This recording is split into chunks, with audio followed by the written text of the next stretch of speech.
மெதுவாக கைகளை இறுக்கிக் கொண்டு கண்களை திறந்து கொள்வோம். வாழ்க வளமுடன்.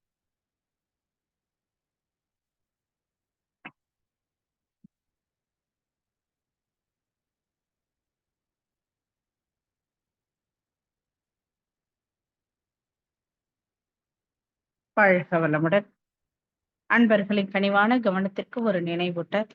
அருள் தந்தை வேதாத்ரி மகரிஷி அவர்கள் தனி மனிதன் அமைதி பெறுவதற்காக, உடல் நலத்திற்காக உடற்பயிற்சி, உயிர் வளம் பெற காயகல்ப பயிற்சி, மனம் அமைதி பெற அகத்தவம் மற்றும் அகத்தாய்வு பயிற்சிகளை அளித்துள்ளார்கள்.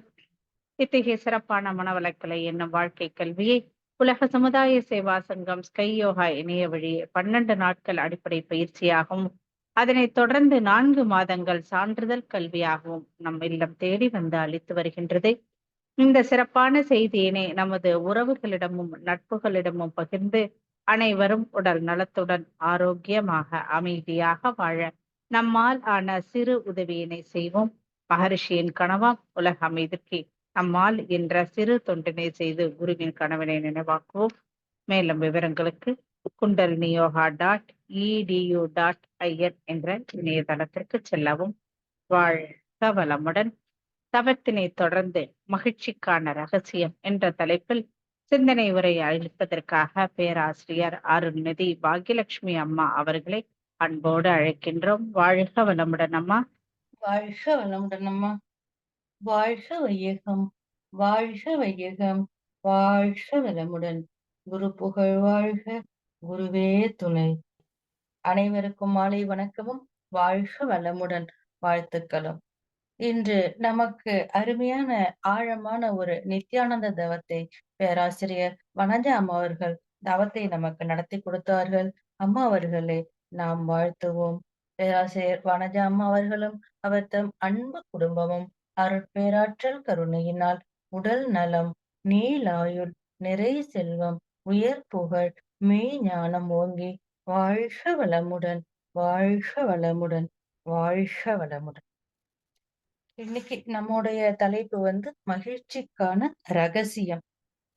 மகிழ்ச்சி என்பது ஒரு நேர்மறை உணர்ச்சி. இது வாழ்வின் அர்த்தத்தையும் நோக்கத்தையும் உணர்ந்து உறவுகளை வலுப்படுத்தி சாதனை புரியக்கூடியது. நமக்கென்று எந்த ஒரு தேவையும் இல்லாத போது நம்முடைய அந்த நிலையை மகிழ்ச்சி என சொல்லலாம். இதை நாமே செக் பண்ணிக்கலாம். நாமே நம்மை கண்மாடியில் வெறுமனே பார்த்து கொண்டிருந்தால் நம்முடைய புன்னகை எவ்வளவு பெரிதாக இருக்கிறது, நாம் எவ்வளவு அமைதியாக இருக்கிறோம், எவ்வளவு தெளிவாக இருக்கிறோம் என்பதை நாமே உணர்ந்து கொள்ளலாம்.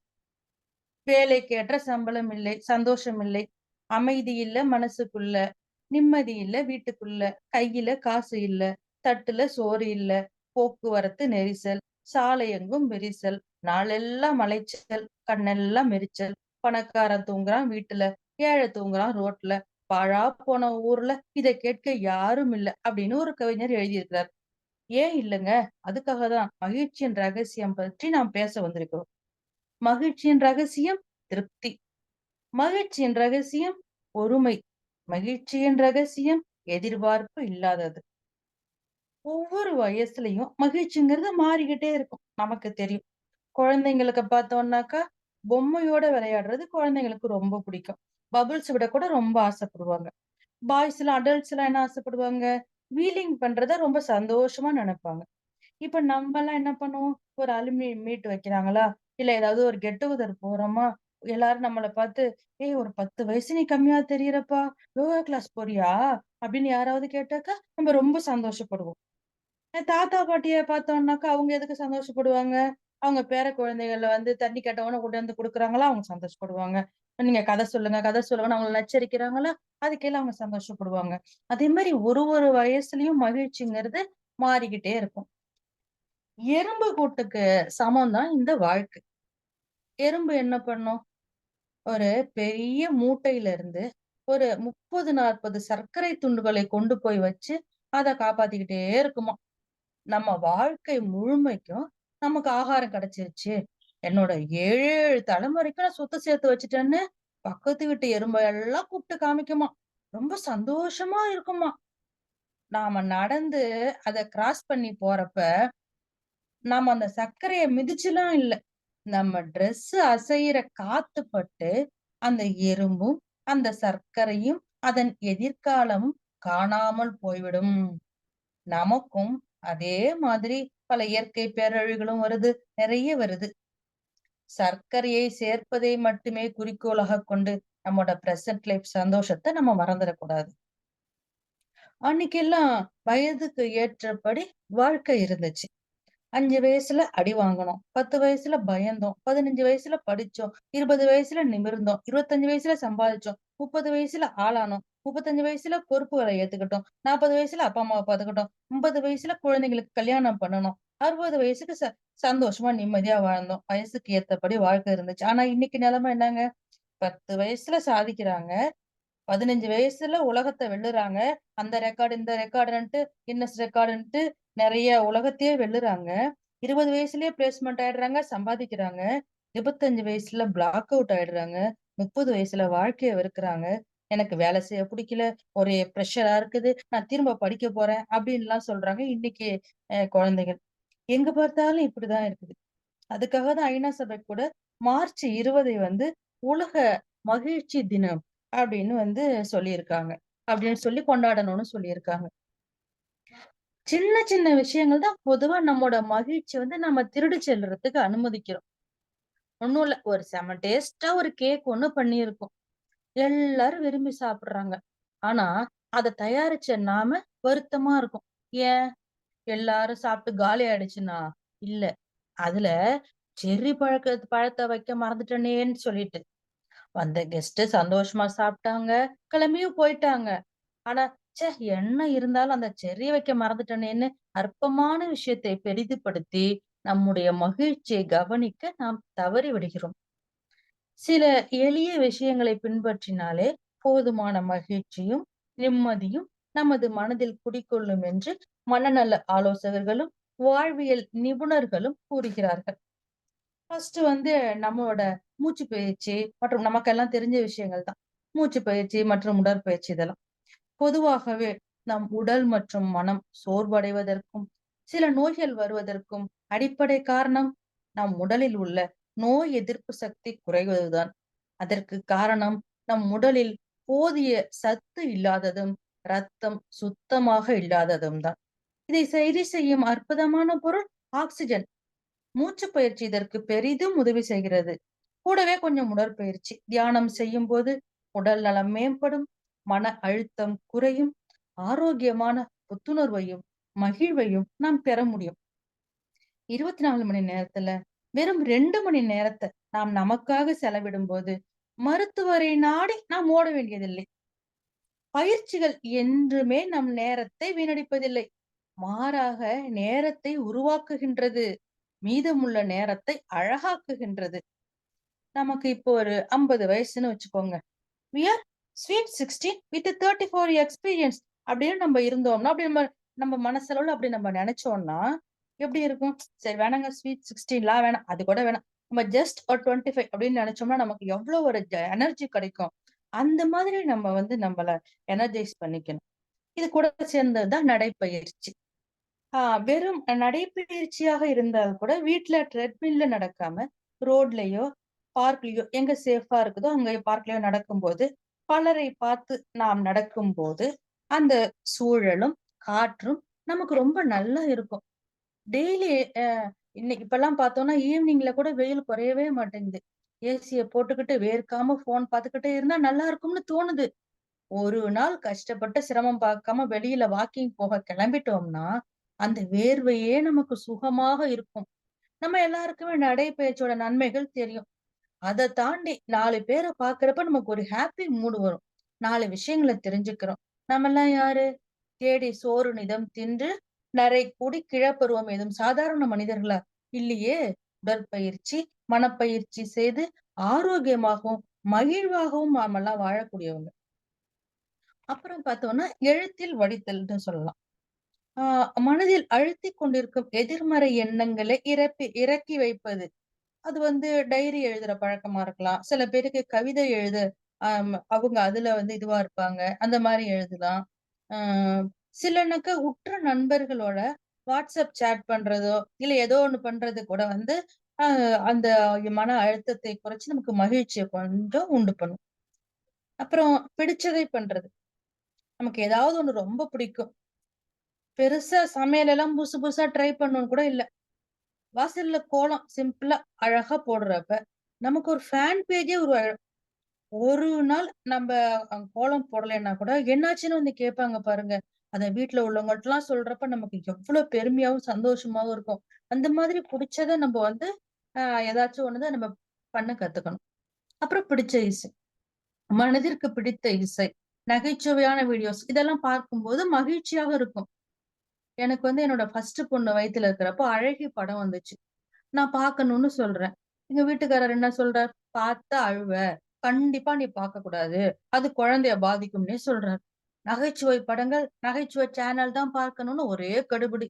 நான்லாம் எப்படிப்பட்ட ஆளு? 3ஆம் பிறை, வாழ்வே மாயம், இதயம், ஊமை விழிகள் இப்படி படங்கள நைட்டு ஃபுல்லா கண்ணு முழிச்சு பார்த்துருவேன். என்ன போய் அழகி படம் பார்க்காதன்னு சொன்னா, அதுவே எனக்கு பெரிய ஃப்ரஸ்ட்ரேஷனா இருந்துச்சு.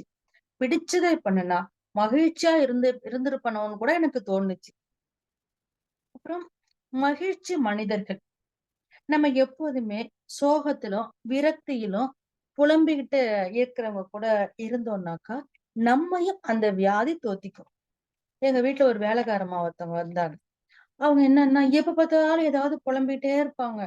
அ ஐயோ! பாவம்ன்னு சொல்ட்டு அவங்களுக்கு பேசின சம்பளத்துக்கு மேல எக்ஸ்ட்ரா குடுக்குற மாரி எப்போதுமே அப்படியே ஆயிடும். நெறைய எக்ஸ்ட்ரா குடுக்குறது மாரி ஆச்சு. விசாரிச்சு பார்த்ததுல அப்படி ஒண்ணுமே இல்லையாம். நம்ம நிம்மதியும் போச்சு. ஏன்னா நானும் சேர்ந்துல சோக கீதம் பாடியிருக்கேன். நம்ம நிம்மதியும் மொத்தமா போச்சு. நம்ம பணமும் போச்சு. அப்படிதான் ஆயிடும். அதனால தான் நம்மள சுத்தி எப்போதும் மகிழ்ச்சியான பீப்பிள் இருக்கிறது மாரி நம்ம பார்த்துக்கணும். இதே நம்ம ஓல்டு ஃப்ரெண்ட்ஸ் கூட உரிமையா பேசுறப்ப நமக்கு எப்படி இருக்கும்? பெருசா ஓல்டு ஃப்ரெண்ட்ஸ்னா நம்ம காலேஜ் ஃப்ரெண்ட்ஸ், ஸ்கூல் ஃப்ரெண்ட்ஸ்லாம் பெருசா ஒண்ணும் தேடி போக வேணாம். இப்ப நம்ம நெய்பர்ஸ் எல்லாம் சம்டைம்ஸ் வாசல்ல காய் வாங்குவோம். இந்த காய்க்காரர் போனதுக்கு அப்புறம் காய கையில வச்சுக்கிட்டே 1 மணி நேரம் கூட ஏதாவது கிண்டல் பண்ணி பேசுவோம் இல்லையா? அந்த ஜாலி கூட நமக்கு தேவைதான். அதுக்காக எல்லாரும் கூட்டம் போட்டு புரணி பேசிட்டே இருந்தா என்ன ஆயிடும்? நாமளும் மத்தவங்க மாரி ஆயிடுவோம்.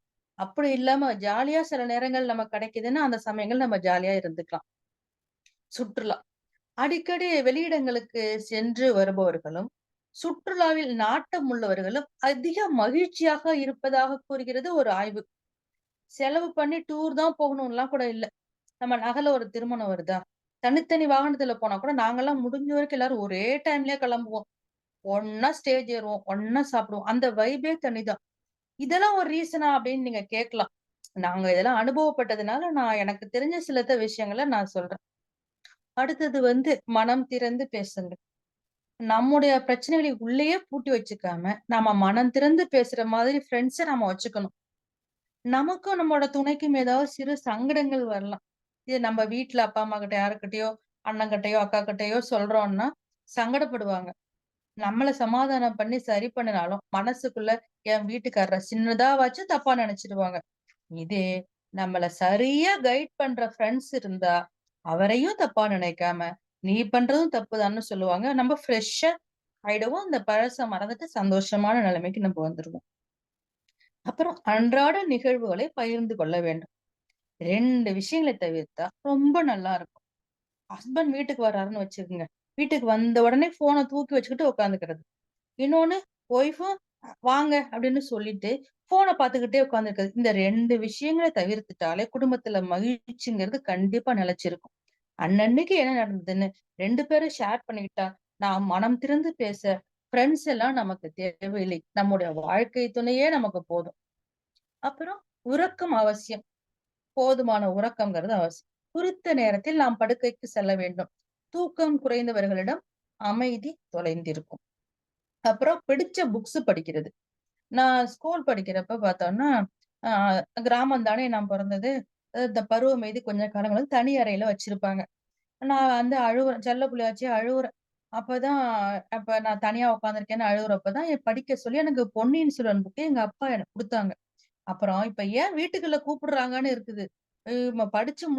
படிச்சு முடிச்சிடலாமே, இப்ப போய் உள்ள வர சொல்றாங்களேன்னு தோணுது. அப்படியே தான் 5 வால்யூம்ஸும் முடிச்சேன். அதே மாதிரியே, எனக்கு சில காலங்கள் வந்து வீட்ட விட்டு வெளியில போக முடியாத சில சூழ்நிலை வருது. வீட்டுக்குள்ளேயே நான் முடங்கி இருக்கிறது மாரி கொஞ்சம் ஒரு 5, 6 மாசம் நான் வீட்ல இருக்கிறப்ப, ஆ என்னோட கணவரோட கம்பெனில ஒர்க் பண்றாங்க. உங்க ஒய்ஃப்க்கு ஹிஸ்டாரிக்கல் நாவல்ஸ்லாம் புடிக்குமே. நான் எப்பயோ உங்கள்ட்ட பேசியிருக்கேன்னு இவ கேட்கவே இல்ல. இவங்களுக்கு ஆக்சுவலி உடம்பு முடியலன்னு சொன்னாலாம் புடிக்கவே புடிக்காது. அவங்களாவே இறைநிலை எப்படி அமைச்சு குடுக்குது பாருங்க. நமக்கு ஒரு கஷ்டம் வர்றப்ப திரைநிலை வந்து நமக்கு ஃபில் பண்ணி குடுத்துரும். அப்போ வந்து எனக்கு பாலகுமாரன் எழுதிய உடையார் புக்ஸ் 6 வால்யூம்ஸ் எனக்கு அவங்களாவே வாலண்டரியா குடுத்து விடுறாங்க. அவங்களுக்கு என்னங்கிறதுலாம் தெரியாது. சாதாரண நீங்க போய் குடுங்கன்னு சொல்லிட்டு அவங்களாவே குடுத்து விடுறாங்க. அந்த நானு அப்போ வந்து அப்பதான் அத நான் படிச்சிருந்தேன். படிச்சு முடிச்சேன். அந்த நான் வீட்ல அந்த முடங்கி கிடந்த கஷ்டமே எனக்கு தெரியல. அந்த புக்ஸ் வந்து எனக்கு வந்து அவ்ளோ கை குடுத்துச்சு. புக்ஸ் ஆர் நெவர் ஃபெயிலிங் ஃபிரெண்ட்ஸ்ன்னே சொல்லலாம். எப்படி வந்து ஒரு கார்பெண்டர் வந்து ஒரு கோணல் மரத்தை நேராக்க நூலு பிடிச்சு அதை செம்மையாக்குகிறாரோ, அதே மாதிரி மனித மனத்தை செம்மையாக்குவதுதான் இந்த நூல்கள். நம்ம எல்லாரோட அல்டிமேட் கோல் என்னது? மகிழ்ச்சி தான். நமக்கு ஒரு ஃபீவர் வருது. தௌசண்ட்ஸ்ல செலவு பண்ணுனோம்னா, கார்ப்பரேட் ஹாஸ்பிட்டல்ல குணப்படுத்துவாங்க. நம்ம பக்கத்துல கிளினிக் வச்சிருக்கிற டாக்டர்ஸ் கிட்ட ஹண்ட்ரட்ஸ்ல செலவு பண்ணுனா குணப்படுத்துவாங்க. ஜிஹெச்ல ஃப்ரீயா குணப்படுத்துவாங்க. ஆக மொத்தம் கியூர் ஆகணும். ஃபீவர் சரியாயிடுச்சு. அதே மாதிரி தான் நம் மகிழ்ச்சியை நிலைநிறுத்திக் கொள்வதற்கும், நான் சொன்ன இந்த காரணங்கள் தான் இல்லாம, இன்னும் பல காரணங்கள் இருக்கலாம். நமக்கு எது பொருத்தமாக இருக்கிறதோ, அதை நாம் கண்டிப்பாக செய்து திருப்தி அடைந்து கொள்ளலாம். இருப்பதை வைத்து மகிழ்ச்சியாக வாழ்ந்தால், அதுபோல் சொர்க்கம் இல்லை. இல்லாததை நினைத்து கவலைப்பட்டால், அதுபோல் நரகமும் இல்லை. ஒவ்வொருவரும் உலகத்தை பார்க்கும் பார்வை வேறு. வறுமை கோட்டின் எல்லையில் இருந்த பாரதி பாடுகிறார். எத்தனை கோடி இன்பங்கள் வைத்தாய் இறைவா என் இறைவா என்று வறுமை கோட்டில் இருந்த பாரதி பாடுகிறார். ஆனால் அனைத்து இன்பங்களையும் பெற்ற கவிஞர் ஒருவன் பாடுகிறான். சீசரை பெற்ற தாயும் சிறப்புறப் பெற்றாள். காமராசரை பெற்ற தாயும் நாட்டிற்கென்றே பெற்றாள். நாசரை பெற்ற தாயும் நல்லதோர் பிள்ளை பெற்றாள். என்னை ஆசையாய் பெற்ற தாயும் அழுவதற்கென்றே பெற்றாள் என்று புலம்புகிறார். நாம் மகிழ்ச்சியை வெளியில் தேடிக் கொண்டிருக்கிறோம். ஆனால் மகிழ்ச்சி நமக்குள்ளே தான் இருக்கிறது என்பதை நாம் என்றைக்காவது உணர்ந்திருக்கிறோமா?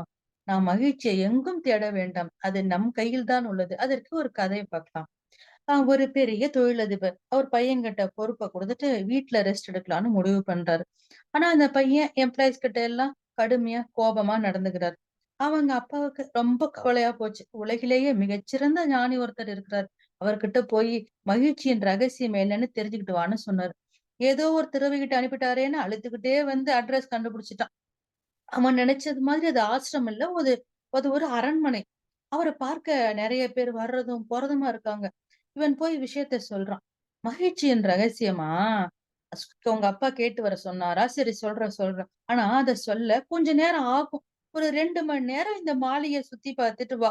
போறப்ப இந்த கரண்டியில சில டிராப்ஸ் எண்ணெய விட்டு, இந்த எண்ணெய் சிந்திடாம சுத்தி பார்த்துட்டு வான்னு" சொன்னார். அரண்மனை ஃபுல்லா கிளாஸ் ஒர்க் பண்ணியிருக்கு. அழகழகான கார்பெட்ஸ் போட்டிருக்கு. பியூட்டிஃபுல் லைட்ஸ் எல்லாம் இருந்துச்சு. திரும்பி வரான். என்னப்பா மாளிகை எப்படி இருந்துச்சுன்னு கேட்டாரு. எதையுமே நான் பார்க்கல. என் கவனம் முழுக்க எண்ணெய் சிந்திடக்கூடாதேன்னு இருந்துச்சுன்னு சொன்னான். என்னப்பா நீ திரும்ப போய் இந்த மாளிகைய ரசிச்சுட்டு வா. நீ மாளிகைய ரசிக்காம நான் சொல்ற எதையுமே நம்ப மாட்டேன்னு சொல்லி திரும்ப அதே மாதிரி கரண்டில எண்ணெய விட்டு குடுத்து அனுப்புறாரு. திரும்பி வந்து சொல்றான். ஆஹா! என்னம்மா செதுக்கியிருக்காங்க. அப்படியா? சரிப்பா. உன் கரண்டில ஊத்துன எண்ணெய் எங்க? இளைஞன் தலை குனிந்தான். ஞானி சொன்னார். நமது கடமையை மறந்து விடாமல், இந்த உலக வாழ்க்கையில் எல்லா சுவைகளையும் ரசித்து பழக வேண்டும். மகிழ்ச்சியின் ஒற்றை ரகசியம் இதுதான் என்றார். மகிழ்ச்சியான சம்பவம் ஒன்று நடந்தவுடன், உலகமே காலடியில் இருப்பதாக இருமாப்படைபவர்களும் உண்டு. ஆனால் அது ஐஸ்கிரீமை பார்த்தவுடன் துள்ளி குதிக்கும் மனநிலை என்பது முதிர்ச்சி அடைந்தவர்களுக்கு தான் தெரியும். வெளியே தெரியும் மகிழ்ச்சியின் உள்ளே ஊறும் நிறைவு இனிமையானது. மகிழ்ச்சியை கட்டுப்பாட்டில் வைத்து நெறிப்படுத்தி அதை நீட்டிக்கச் செல்ல இயலும். அடுத்தவர்களை துன்புறுத்தாத, மற்றவர்களை எரிச்சலடைய செய்யாத மகிழ்ச்சி அனைவரையும் ஈர்க்கின்ற பேரின்ப நிகழ்வாக கண்டிப்பாக மலரும். சுகீசியம் ஐயா வந்து ஒரு அருமையான கதை சொல்லுவாரு. அனுமன் வந்து சீதையை தேடி இலங்கைக்கு வந்தப்ப மண்டோதரி ராவணனின் மனைவி தூங்கிட்டு இருக்கா. அப்ப கேமரா, போன் இதெல்லாம் கிடையாது இல்லையா?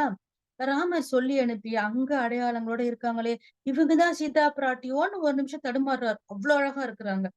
ராவணனும் மண்டோதரிய சீதைய மாதிரியே இருக்காங்களேன்னு நினைச்சிருந்தாக்கா, ஒரு நிமிஷம் நினைச்சிருந்தா இவ்ளோ பிரச்சனை உண்டான்னு கேக்குறாரு. நம்ம கையில என்னதான் நல்ல பொருள் இருந்தாலும், அடுத்தவர் கையில் இருக்கும்போதுதான் அது நம்ம ஈர்க்கிறது. எப்படி புடவ கடையில மத்தவங்க கையில இருக்கிற புடவை நம்ம இழுக்குமே. அது மாதிரி. ஆ மிகவும் புகழ்பெற்ற திரைப்பட நடிகர்கள்லாம் இருப்பாங்க இல்லையா? அவங்களும் ரொம்ப சந்தோஷமாகவும், ஆடம்பரமாகவும், வசதி வாய்ப்புகளுடன் இருப்பதாக நமக்கு தோன்றும்.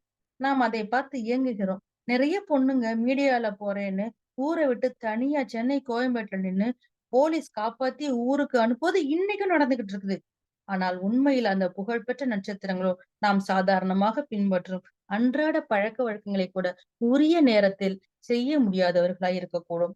நம்மள மாதிரி ரோட்ல நடக்க முடியாது, ஷாப்பிங் பண்ண முடியாது, பிரைவசி இருக்காது. எனவே நம்மிடம் இருக்கும் பணம், பொருள் இவையெல்லாம் நாம் வசதி வாய்ப்புடன் வாழ்வதற்கு உதவுமே தவிர, வாழ்வில் நிம்மதியை அடைவது என்பது நிச்சயம் நம்முடைய நல்ல செயல்களால் தான் முடியும். கடந்த கால வாழ்வின் இனிமைகளை நினைத்திருப்பவனுக்கு மகிழ்ச்சி. கடந்த கால கசப்புகளை மனதில் வைத்திருப்பவனுக்கு கிடைக்காதது மகிழ்ச்சி. அனைத்து மனிதர்களின் நிறை குணங்களை காண்பவனுக்கு கிடைப்பது மகிழ்ச்சி. தன்னை சுற்றியுள்ள மனிதர்களின் குறைகளை மட்டும் காண்பவனுக்கு கிடைக்காதது மகிழ்ச்சி.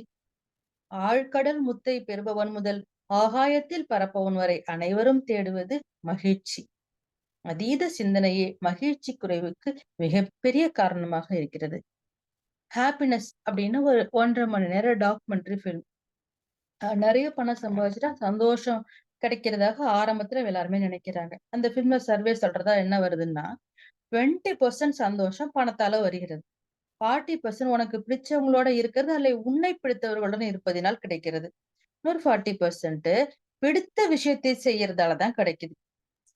நம்ம சம்டைம்ஸ் ஓவரா பில்டப் குடுத்து பிடிச்ச விஷயங்கள் நம்ம கை நழுவி கூட போயிடுது. ஒண்ணும் இல்லைங்க. ஒரு பீச்சுக்கு போறோம். நம்ம தான் ஓவரா பில்டப் குடுப்போமே. எங்க பொறந்த வீட்ல அப்படி இப்படின்ட்டு. நம்ம வீட்ல நம்ம கூட வந்தவங்க எல்லாம் நம்ம ரோட் சைடு ஷாப்ல சாப்பிடுறாங்க. நமக்கு பிடிக்காதுன்னு நம்மள பாக்க வச்சுக்கிட்டு அவங்க எல்லாம் சாப்பிடுறாங்க. ஆக்சுவலி இந்த 40% சந்தோஷம் நமக்கு பிடிச்ச விஷயத்துல செய்யறதுனால தான் கிடைக்குதாம். அத நம்ம தெரிஞ்சுக்கணும். அதே மாரி இன்னொன்னு என்ன பார்த்தோம், பணத்துல 20% சந்தோஷம்னு ச பார்த்தோம் இல்லையா? ஒருத்தர் வந்து வாடகை வீட்ல இருக்கிறார். எப்படியாவது சொந்த வீட்டுக்கு போகணும்னு ராப்பகலா உழைக்கிறார். எவ்வளவு ஓவர் டைம் உண்டோ அத்தனையும் பார்க்கிறார். சேமிப்பு எல்லாம் போட்டு வீட்ட வாங்கிட்டார். அப்பாடான்னு சொந்த வீட்ல கிரகப்பிரவேசத்தன்னைக்கு நிம்மதியா தூங்குறார். திடீர்னு அவருக்கு உடம்பு முடியல. டாக்டர் கிட்ட போனா, ஓயாம உடம்ப பார்த்துக்காம உழைச்சதுனால நோய் வந்துருச்சு. நெறைய செலவாகும்னு சொல்றாங்க. அப்புறம் கஷ்டப்பட்டு கட்டுன வீட்ட விக்கிற நிலைமைக்கு வந்துட்டார். அப்ப என்னங்க சொல்ல வர்றீங்க? அப்படின்னு நீங்க நினைக்கலாம். கஷ்டப்பட்டு உழைச்சா தானே முன்னேற முடியும். இப்ப என்ன சொல்ல வர்றீங்க? நான் டிமோட்டிவேட் பண்றேன்னு தோணும். உழைக்கணும். அதே சமயம் உடம்பையும் பார்த்துக் கொள்ள வேண்டும். சுவர் இருந்தால் தான் சித்திரம் வரைய முடியும். எப்போதும் மறவாமல் நினைவில் கொள்ள வேண்டும். நம் கல்வி, தகுதி, உழைப்பு திறனுக்கு தகுந்தபடிதான் நம்மால் உழைக்க முடியும். அந்த அளவுக்கு தான் பொருள் ஈட்ட முடியும். அந்த பொருளுக்கு தகுந்தபடி வாழ்க்கையை அமைத்துக் கொள்ள வேண்டும். மோட்டார் போட்டு தண்ணி ஒரு பக்கம் ஏறிட்டே இருக்கும்போது, டேப்ல தண்ணி ஓடிட்டே இருந்துச்சுன்னா, மோட்டார் ரொம்ப நேரம் தான் ஓடணும். கோல்ன்னு எடுத்தோம்னா, குடும்பத்துல எல்லாருமே நம்ம உழைச்சா மட்டும் தான் அந்த கோல வந்து அடைய முடியும். நமக்கு சந்தோஷத்த குடுக்குறதுங்க சந்தோஷத்த குடுக்கும் அப்படின்னு நம்ம நெனைக்கிற பெரிய, பெரிய விஷயங்கள்லாம் 5 வருஷத்துக்கு ஒரு தடவையோ, ஒரு கல்யாணம், ஒரு வீடு வாங்குறேன், கார் வாங்குறேன் அப்படிங்கிறதெல்லாம் 5 வருஷத்துக்கு ஒரு தடவையோ, ஒரு தடவை வருஷத்துக்கு ஒரு தடவையோ தான் வருதுன்னா, அதுக்காக நம்ம காத்துக்கிட்டே இருந்தோம்னாக்கா சந்தோஷங்கிறதே இருக்காது. அதுதான் நம்ம சந்தோஷம்னு நெனைச்சோம்னா. சிம்பிளான விஷயங்கள் கூட நாம நம்ம சிம்பிளான விஷயங்கள் நம்ம நினைக்கிறது கூட, அதாவது சாப்பிடுறது, தூங்குறது இதெல்லாம் கூட சந்தோஷத்த குடுக்கும். இத நம்ம என்ஜாய் பண்ணாம, டிப்ரஷன்ல இருந்தோம்னா, பெரிய விஷயங்கள் வர்றப்ப, அத நம்மால என்ஜாய் பண்ண நமக்கு உடம்பு ஒத்துழைக்காது. முக்கியமாக டிப்ரஷனுக்கு காரணம் சின்ன சின்ன விஷயங்கள்ல சந்தோஷத்தை பார்க்காததான்னு சொல்றாங்க. ஒரு ஆன்மீகவாதி கிட்ட இன்டர்வியூ பண்றாங்க.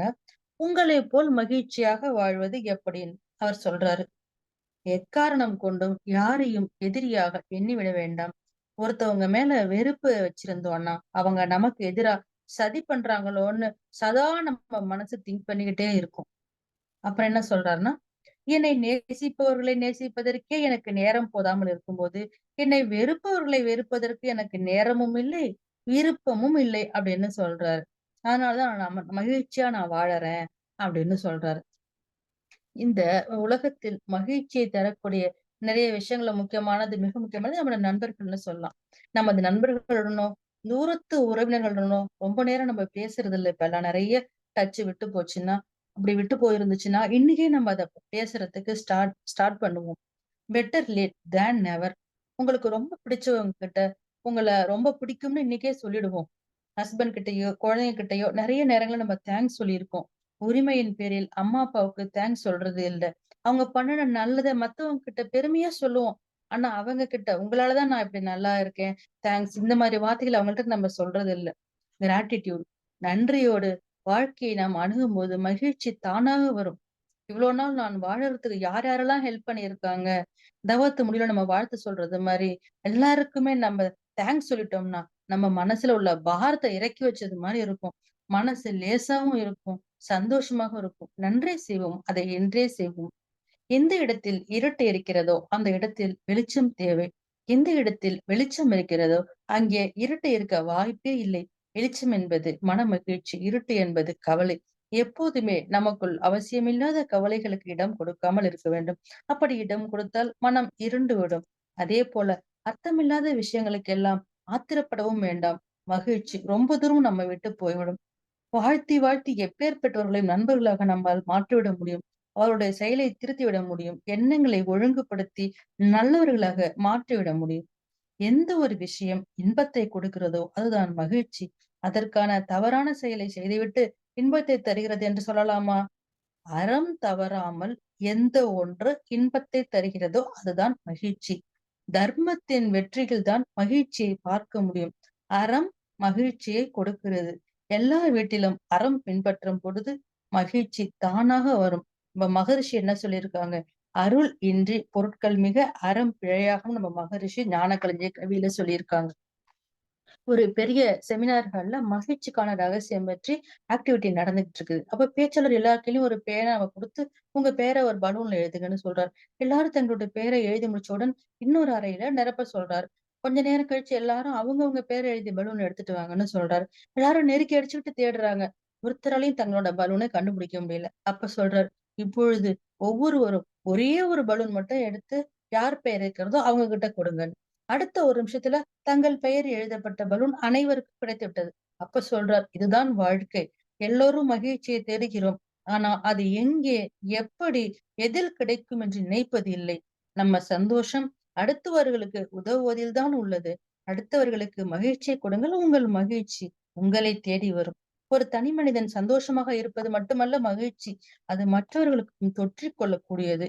ஒரு குடும்பத்தில் ஒருவர் மட்டும் மகிழ்ச்சியாக இருந்து மற்றவர் வருத்தமாக இருந்தால் அந்த மகிழ்ச்சி சிதைந்து போய்விடும். நம்மை சுற்றியுள்ளவர்களின் நல்வாழ்வே நம் மகிழ்ச்சியின் விளைவு. அதனால்தான் பண்டைய காலங்களில் கூட்டு மகிழ்ச்சிக்காக வேண்டிக் கொண்டார்கள். சர்வோ பவந்து சுகுணா அனைவரும் மகிழ்ச்சியாக இருக்கட்டும் என்பது இதன் பொருள். இதே கருத்தை அல்குரான் வசனங்களும் கிறிஸ்துவ பாடல்களும் உறுதிப்படுத்துகின்றன. மகிழ்ச்சி என்பது பகிர்ந்து கொள்வதிலும் அதன் ஏற்றத்தாழ்வுகளுடன் வாழ்க்கையை கொண்டாடுவதிலுமே உள்ளது. இங்குதான் யோகாவின் ஞானம் தேவைப்படுகிறது.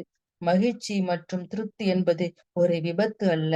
அலைப்பயிற்சிகள் ஆரோக்கியத்திற்கும் உடல் சுகாதாரத்திற்கும் மட்டுமல்ல, மகிழ்ச்சியான வாழ்விற்கு மனநலம் அவசியம். நம் மனநிலைதான் நம் வாழ்க்கையின் தரத்தை முடிவு செய்கிறது. தியானம், மூச்சு பயிற்சி, விழிப்புணர்வை உருவாக்கிக் கொள்வது நம் மனதை தூய்மையாக்கும் கருவிகளாகும். ஆகவே இவற்றை முறையோடு பயின்று தொண்டு செய்து மகிழ்ந்திருப்போம் என்று கூறி உரையை முடித்துக் கொள்கின்றேன். வாழ்க வளமுடன். மிக்க நன்றி அம்மா. மிக்க நன்றி அம்மா. மிக மிக சிறப்பான கருத்துக்கள். மகிழ்ச்சி எப்படி அது நல்ல நிதானமா என்னென்ன விதத்துல எல்லாம் நம்ம மகிழ்ச்சிய நம்ம சரி செய்து கொள்ளலாம். நம்ம கிட்ட இருக்கிறத நம்ம வயசானா கூட சின்ன வயசுன்னு நினைச்சு ரொம்ப ஆரோக்கியமா சந்தோஷமா இருக்கலாம். பொருள் மட்டும்தான் மகிழ்ச்சி கிடையாது. நம்ம கிட்ட இருக்கிற எல்லாமே மகிழ்ச்சி. நம்ம மன அளவுல அதை சரி செய்து கொள்ளணும் அப்படிங்கிறதுக்கு நிறைய உதாரணங்கள், சில கதைகள் ரொம்ப சிறப்பம்மா. நன்றி நன்றி. வாழ்க வளமுடன் அம்மா.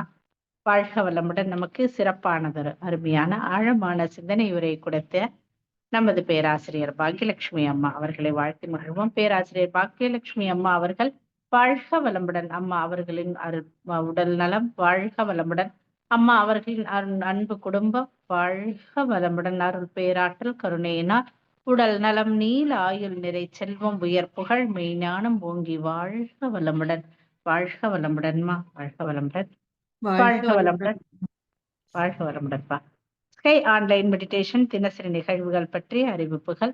காலை 5 மணிக்கு மகரிஷியின் பாடல்கள், காலை 5:30க்கு தவம், தொடர்ந்து 6 மணிக்கு சிந்தனை உரை, 6 மணிக்கு வீடியோ அண்ட் ஆடியோவில் உடற்பயிற்சி வகுப்புகள் இடம்பெறும். அதனை நாம் பார்த்துக் கொண்டே செய்யலாம்.